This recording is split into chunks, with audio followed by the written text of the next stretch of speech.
l'itinérance est devenue plus qu'une réalité sociale visible dans le paysage urbain montréalais. Aujourd'hui, on parle d'une crise humanitaire à Montréal. Dans un article publié en novembre 2022 dans le magazine L'Actualité, Samuel Watts, président-directeur général de Mission Bon Accueil, estime que 4000 personnes vivent dans la rue à Montréal. Projet Ados communautaire en travail de rue, ou PAC de rue, agit directement auprès des jeunes et des personnes en difficulté afin de promouvoir de saines habitudes de vie et de prévenir des comportements à risque. Aujourd'hui, on rencontre deux membres de leur équipe. Je m'appelle Rana Al-Rabi. Bienvenue à cet épisode des Nouvelles du voisinage.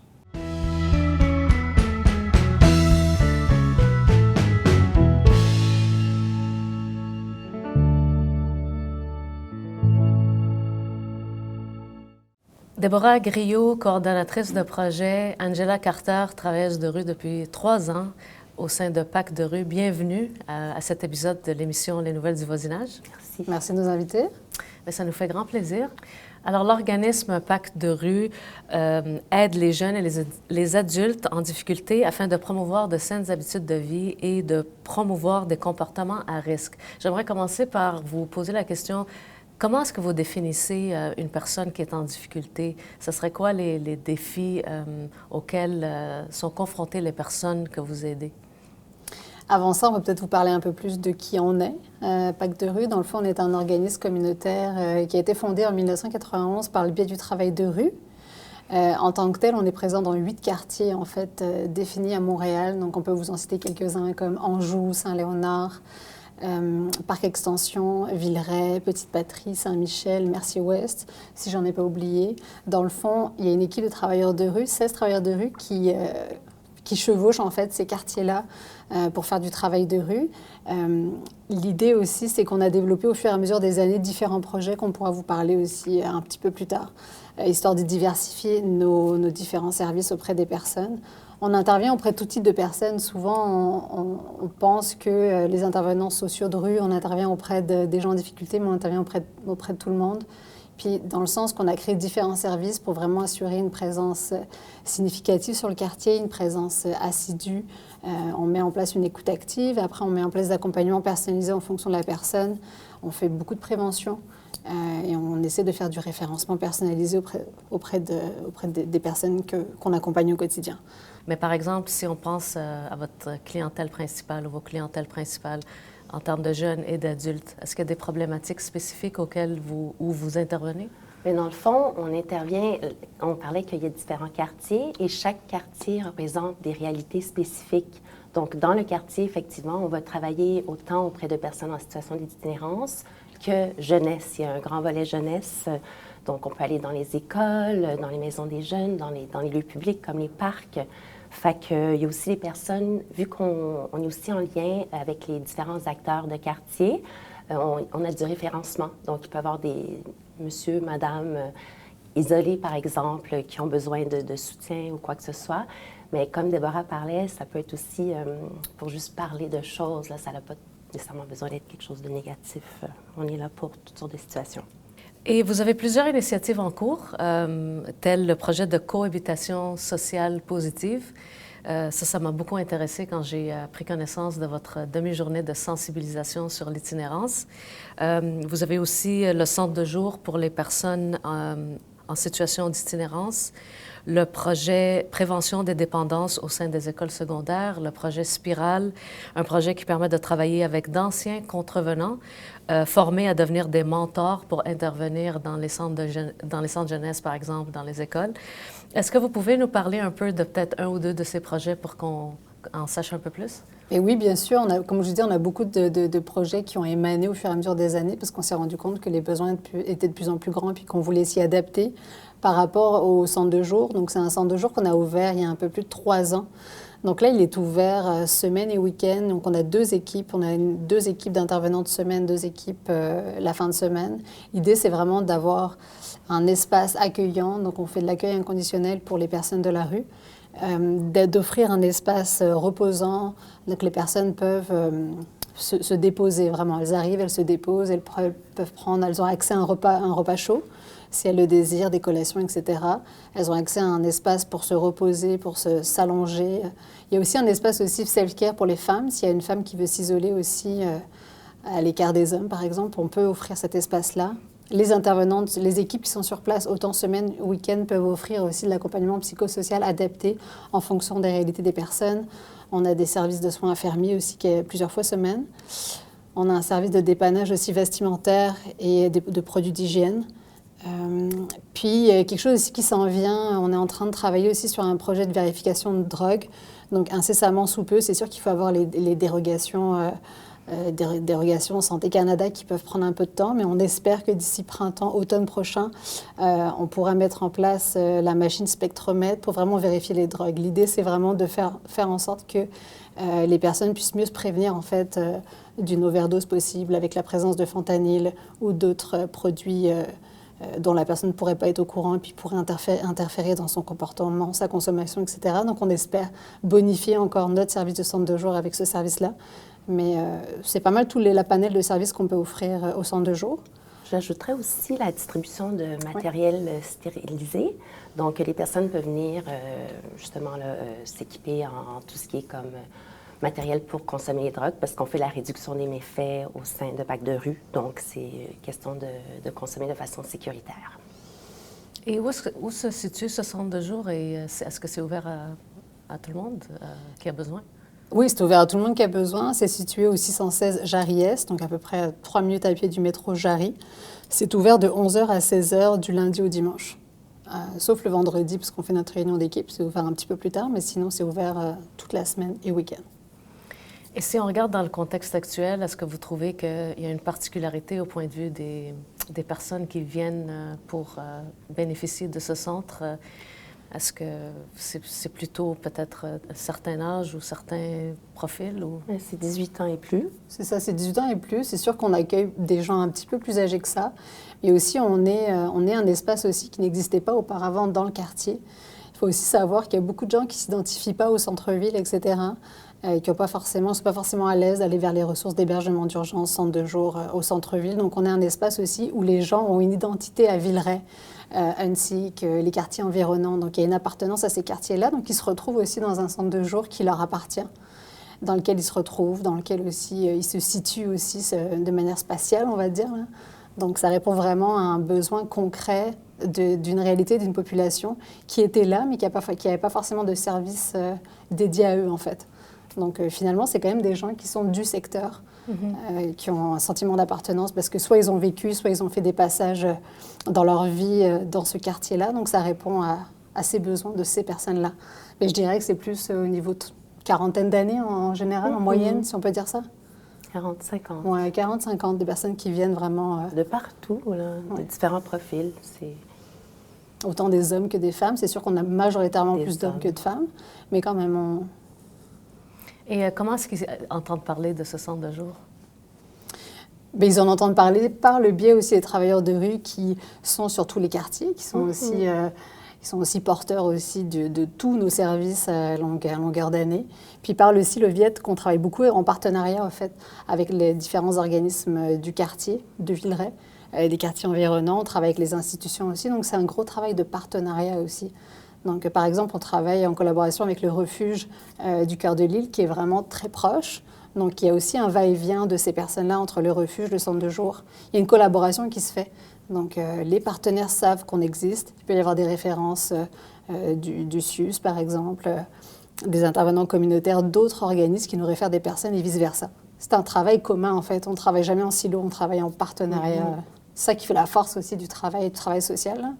Parce qu'on est vraiment, on se met tous en place autour de ces personnes-là pour être plus efficaces pour eux. Là. Et ce centre de jour, peut-être ça répondra pas, ce ne sera pas la solution pour une personne qui a besoin de le fréquenter, mais est-ce que vous voyez un impact ou une différence chez les personnes qui viennent au centre de jour? Qu'est-ce que ça leur apporte selon vous? Bien, un lieu de confort, de socialisation. Vraiment, on peut se déposer. Parce que dépendamment de certains refuges aussi, il y a des horaires qui sont adaptés, que ça peut fermer ou quoi que ce soit, ça dépend. Donc, ça permet vraiment de... Quelqu'un qui est aussi peut-être plus en situation chronique et qui ne veut pas aller dans un refuge, qui ne s'identifie pas à ça, va pouvoir faire un lavage, vraiment se déposer aussi, puis n'est-ce que écouter la télé, là, tout simplement, ou se retrouver, manger, se retrouver au chaud. Oui, puis le centre de jour, c'est un espace aussi comme à la maison. Il y a plusieurs espaces de vie dans le centre de jour qu'on a créé. Donc, il y a un espace où ils peuvent, un espace de loisirs, où il y a une télévision. Il y a un espace où ils peuvent se reposer, comme je disais tantôt, avec des lits. C'est des lits temporaires. Il y a un espace de restauration. Donc, vraiment, la personne est comme dans un mini-appartement, se retrouve assez facilement à l'aise. Puis les gens aussi, ont tranquillement mis un peu la main à la pâte. On fait des dessins décorés, se sont appropriés l'espace, donc ils se sentent bien quand ils arrivent, ils reprennent leur marque. Certains diffusent leur musique qu'ils ont envie, certains regardent les programmes qu'ils ont envie, donc ils se retrouvent comme s'ils étaient chez eux, en fait. Ils sont chez eux, en fait. C'est leur espace.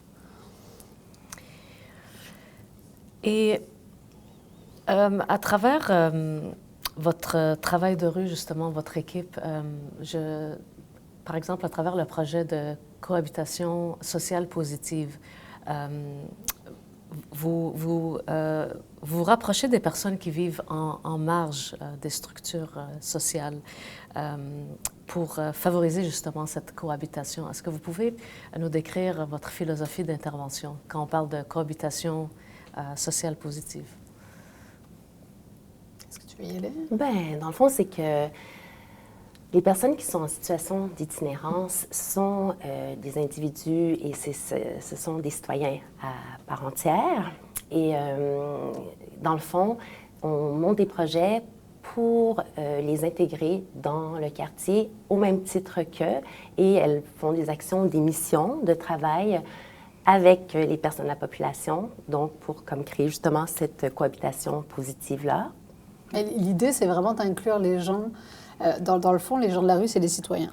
Souvent, on les met en marge de la société, mais nous, ce qu'on veut faire en sorte, c'est pour aussi faire en sorte qu'il y ait moins de stigmatisation des personnes de la rue. Donc, on veut intégrer ces personnes-là à ce qu'il y ait plus d'échanges de communication avec les habitants des quartiers. Souvent, ce qu'on rencontre, c'est qu'il y a une méfiance. Les gens ont peur aussi des gens de la rue. Ils ont peur parce qu'il y a une méconnaissance, en fait, du phénomène de l'itinérance.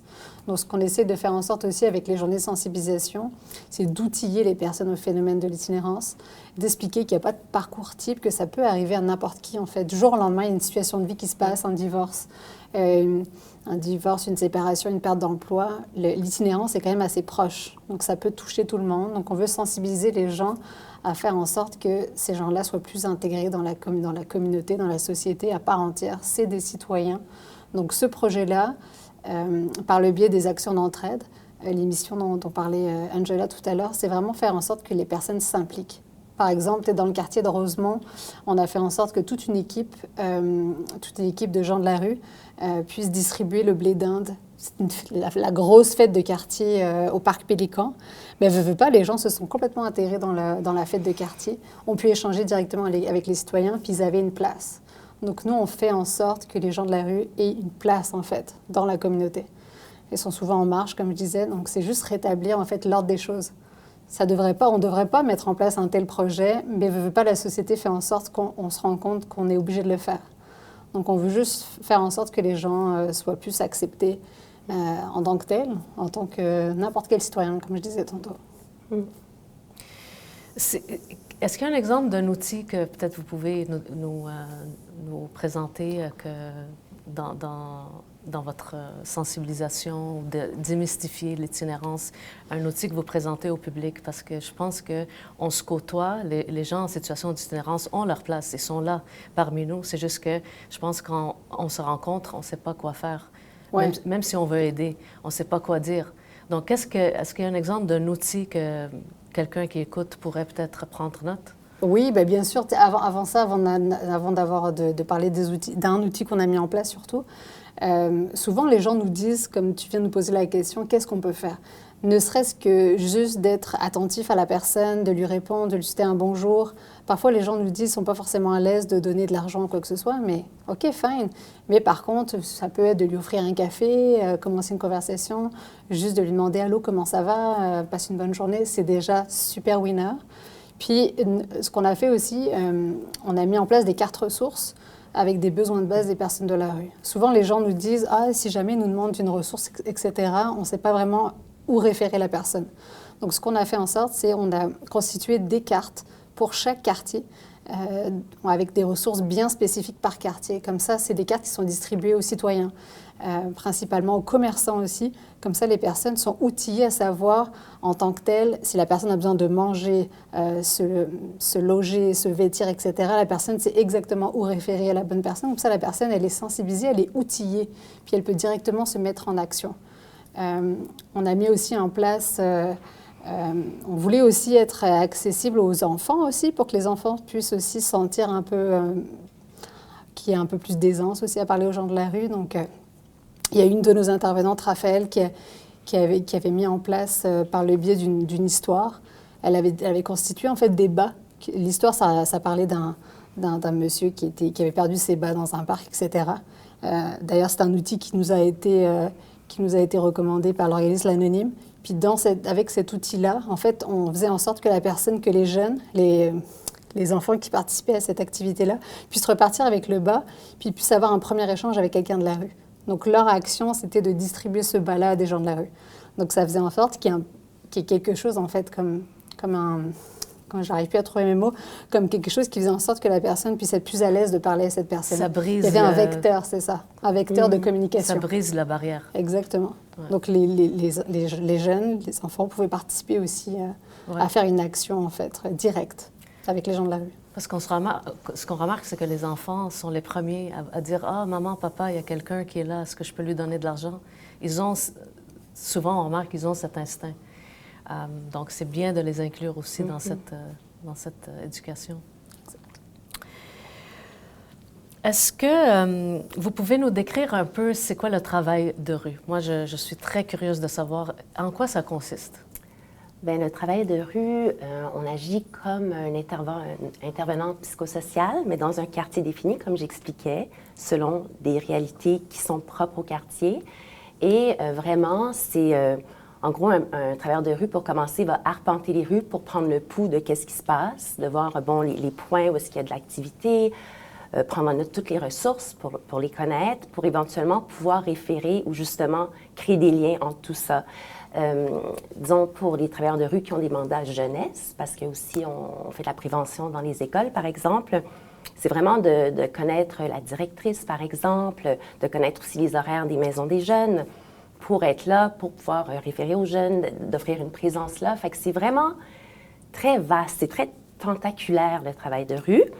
Puis, souvent, on fait le lien travail de rue, personnes en situation d'itinérance. C'est une réalité.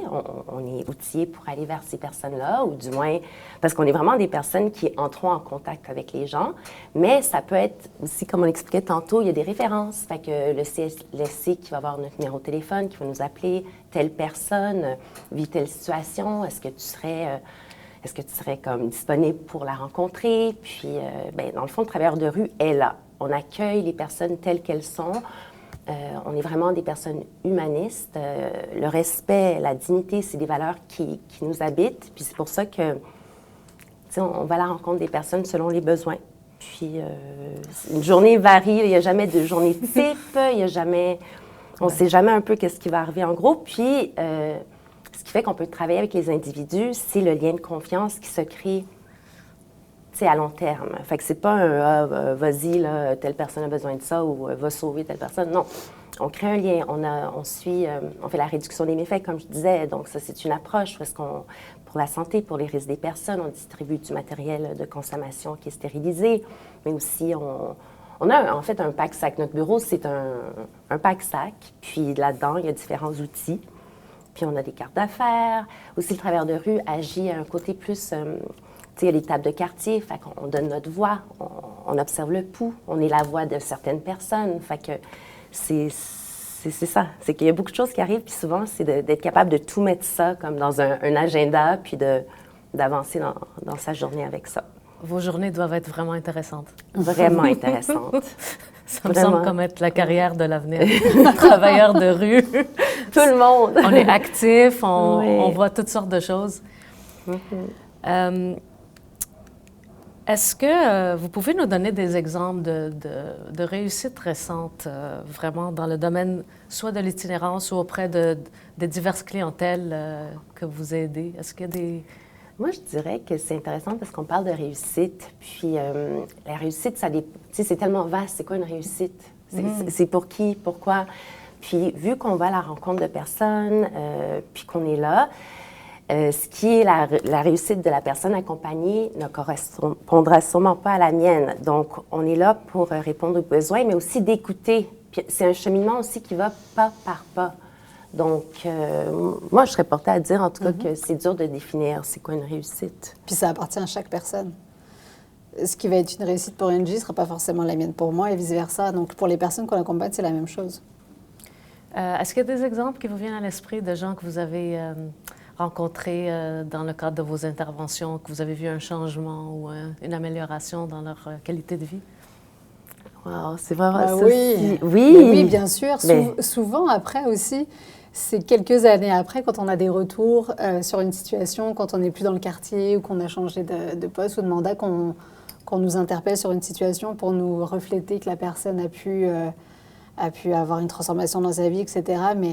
Mais sinon, oui, en fait, je trouve que c'est les petits pas au quotidien qui sont vraiment significatifs chez la personne, qui sont belles à voir, à observer, qu'on a la chance de pouvoir voir si on est encore en contact avec cette personne. Puis quand on œuvre sur un long terme, c'est vraiment, comme tu disais, c'est là qu'on le voit. Parce qu'on rencontre une personne au début, elle peut être rendue là.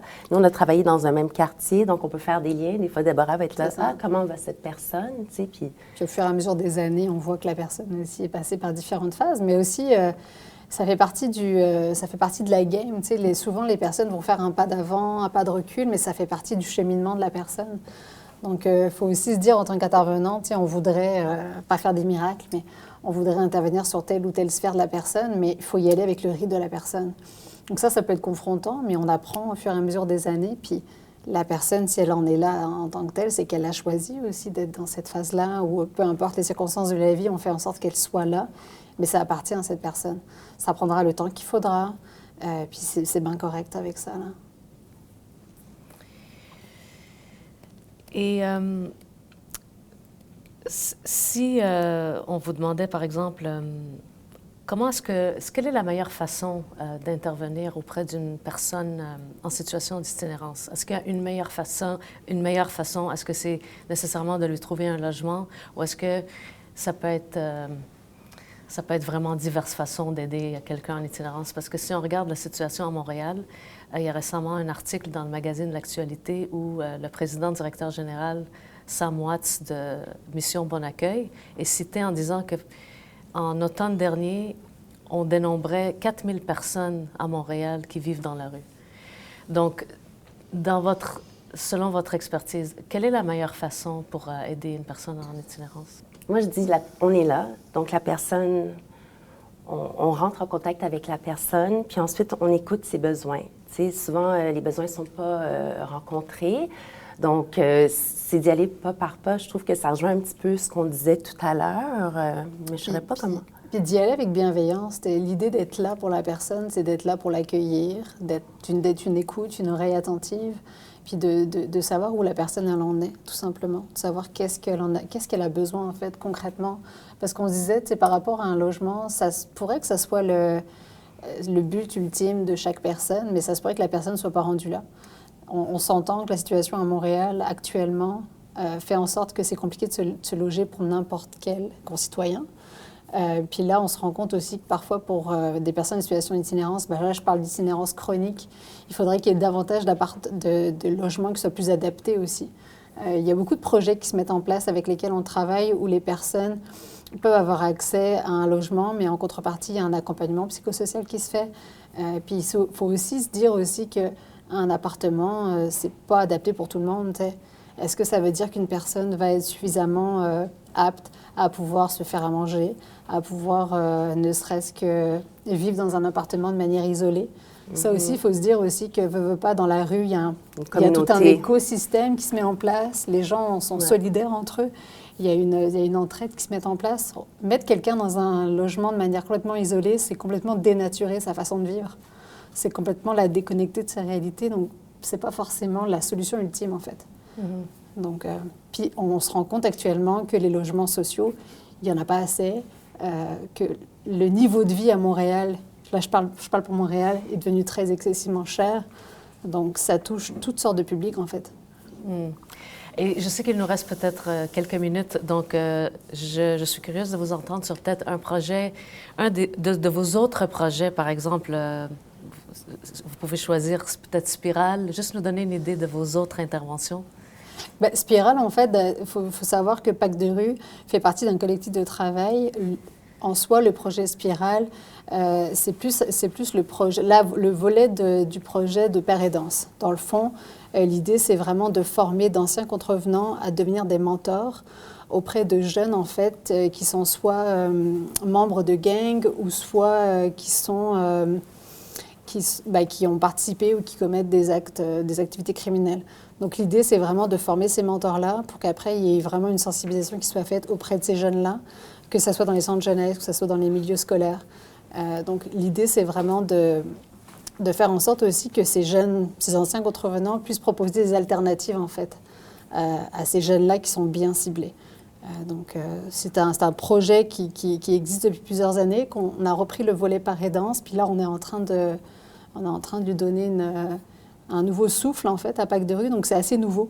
Ça se met en place à Pacte de rue incessamment sous peu. Donc, Et si quelqu'un nous écoute et se sent vraiment inspiré par votre travail à Pacte de rue, comment est-ce qu'on peut vous appuyer? Comment est-ce qu'on peut participer dans le cadre de peut-être tous vos projets?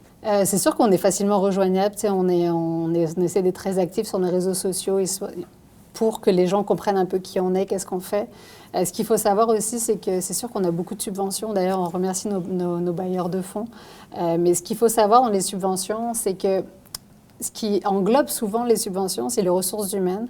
Mais ce qu'on voit aussi, ce qui ferait du bien au quotidien auprès des personnes qu'on accompagne, c'est davantage d'avoir des budgets pour ce qui concerne toutes les activités, en fait, pour permettre aux personnes de pouvoir ventiler, se changer les idées, etc. On manque de financement pour créer des moments le fun pour les gens, des moments où les personnes peuvent se déposer, ventiler, aérer, changer les idées.